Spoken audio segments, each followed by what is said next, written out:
ఇంట్లోకి రావద్దన్నంత తేలిక కాదు, మనసులో నుంచి తీసి పారేయడం. అంతేనా దుర్గా?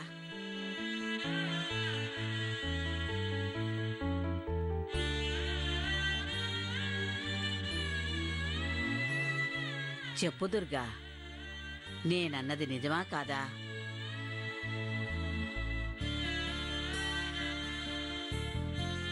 నేనైనా నువ్వైనా ఏ తల్లైనా బిడ్డ మీద ఉన్న మమకారాన్ని, ప్రేమని చంపుకోలేదు. నేనైనా నువ్వైనా ఏ తల్లైనా బిడ్డ మీద ఉన్న మమకారాన్ని, ప్రేమని చంపుకోలేదు.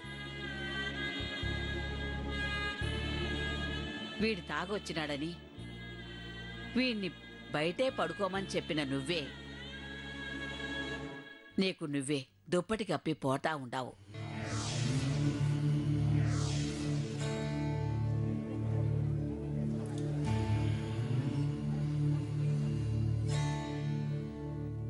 రాకూడదనే అనుకున్నా అత్తమ్మ, కానీ పేగు బంధం నన్నిట్లా లాక్కొచ్చినాది.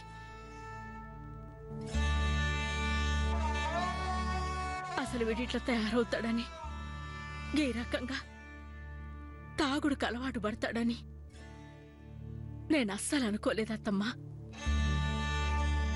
నాకు తెలిసినంత వరకు నేను నా బిడ్డలకి ప్రేమని పంచిననే తప్ప ఏనాడు నా బిడ్డల్ని ద్వేషంతో చూడలేదు. వాళ్ళు కూడా గట్లనే నడుచుకున్నారు. కానీ కానీ ఇప్పుడు వీళ్ళకేమైనదత్తమ్మా? తెలిసిందే కదా దుర్గా, మంగ మీద బెంగతో ఈడిట్ట తయారైనాడు. అంటే ఏంది? పెండ్లాం దూరమైందనే బాధతో తాగినాడంటవా? అదే గదా, వీడు తాగి వాగుతా ఉండాడు. దూరమైన పెండ్లాం గురించి బాధపడి తాగుతున్నాడు అంటున్నావు. మరి గీడు ఈ రకంగా తాగితే దగ్గరే ఉన్న ఈ తల్లి బాధపడదా అత్తమ్మా? ఆ ఆలోచన వీడికి లేదంటవా?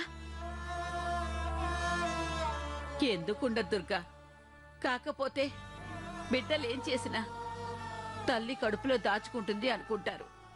ఆ ధైర్యంతోనే పిల్లలకి ఇట్లాంటి పనులు చేస్తూ ఉంటారు.